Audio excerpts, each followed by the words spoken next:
Welcome to Ball Talk Deep, where we talk deep about ball. You got your host Andrade and Irwin back at it again. Drop a like and a sub before we get into it. It goes a long way, guys. And what are we talking about today, Irwin? We are talking about Mr. Fun Guy. Hell yeah, aka Kawhi Leonard, aka Mr. Boardman, Mr. aka Boardman, Mr. New Balance, aka the aka when you need balance brought back into the NBA, who do you call? Kawhi. That was awesome. But anyways, guys, it was not so much fun for the Clippers this year in the bubble. And we want to know that this actually could be a blessing in disguise. I believe so. Was this the best thing to happen to the Kawhi and the Clippers? It was, Irwin, and I'll tell you why. Why? I was just copying like why the Nacho, how they do it. That's Why? from Speak for Yourself, guys. If you guys don't watch it, check out. The show's pretty funny. No, but I honestly do believe that Kawhi losing this year on the Clippers to Denver. Well, I almost forgot who they lost to. No, you're sleeping on In the down 3-1. Game 7, like it was the best thing that happened to the guy's career. Let's keep in mind that Kawhi is he's fairly young. He's in his prime right now. Like right now is when he's in his prime. Yeah, because it happens in your late 20s to your early 30s. The guy's 29. And he turned 29. It's not like he's about to turn 30. He turned 29. And I think based on how his career has played out, he's never had that like hard fall that has like slapped him across the face and woken him up a little. You know what I mean? Well, he had the injury crisis and with the Spurs. Yeah, I was thinking of that, but like that is a little different. I'm talking about more like with an opponent, but yeah, you're right. And I wouldn't call that so much of a hard slap because then he opted out, he left the team, and then he won a championship. But it's like, to me, this loss is going to be equivalent to, all right, so it's like Kawhi losing to the Denver in 7 games is equivalent to LeBron losing to the Mavs in 2011. In the sense that we're going to see a similar effect happen to Kawhi. I think Kawhi is going to come back with a better game, better mentality, and hopefully more effective, better leadership as a player and as a person on and off, as an athlete on and off the court. I agree to a certain extent, but I don't think Kawhi all of a sudden is going to become a LeBron, like super vocal in your face type of guy. No, yeah, not to that extent. Just as in his natural, state, Kawhi's more like, all right, I'm gonna do what I gotta do behind the scenes. I'm gonna show you. I'm gonna lead you by example. I'm not gonna tell you what to do. Yeah. Now, what it could help out, and I think Nick Wright was talking about this, is what did he say? Per se, is that he's not gonna have as much pressure, per se. Yes. Because the Clippers are getting a lot of attention.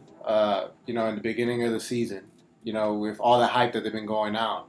But I think with the Clippers, going more in the background, it's going to help out, Kawhi. And this wouldn't have helped out if, let's say, they would have met LA and probably win against them. Yes. Because I think they were the most talented team, per se. Yeah, on paper, I think so. And you know what?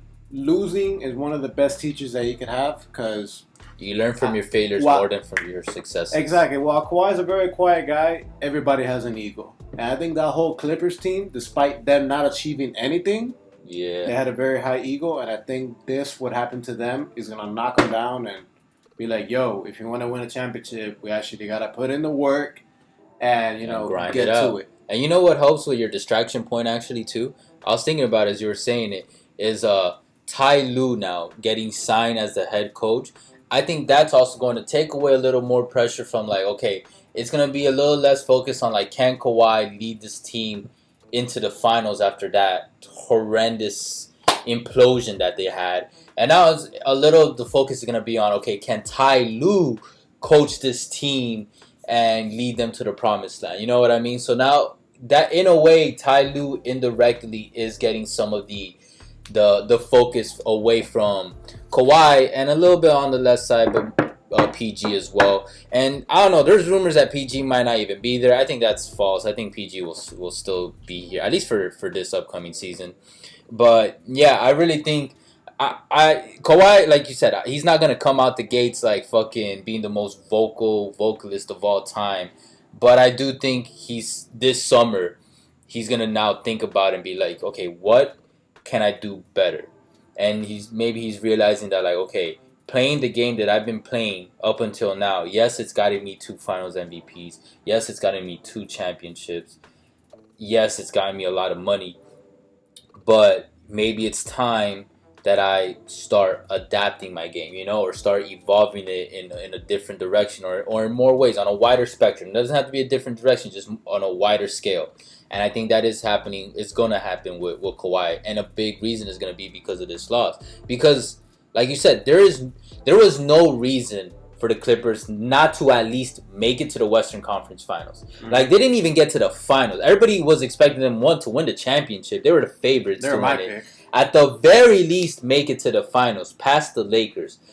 And then they didn't even get to meet up in the round to face the Lakers. They lost. They choked. Oh, my God, man. That Game 7 is one of the worst choke games I've ever seen in my life. That whole series was a choke game. I mean, I could understand, losing one game, get down to 3-2. Yes, but losing in a row. Even fucking the Lakers came out and admitted that they were laughing after the Clippers lost that Game 7 because they just couldn't believe that it happened. They weren't even laughing at the Clippers, because of, like, No, they were. Because Pat Beverly talking so much shit. Well, but not. Like, I heard some of them say that they were laughing just because they couldn't believe that they allowed this, that it happened. Like, it was that mind-blowing even to the Lakers themselves.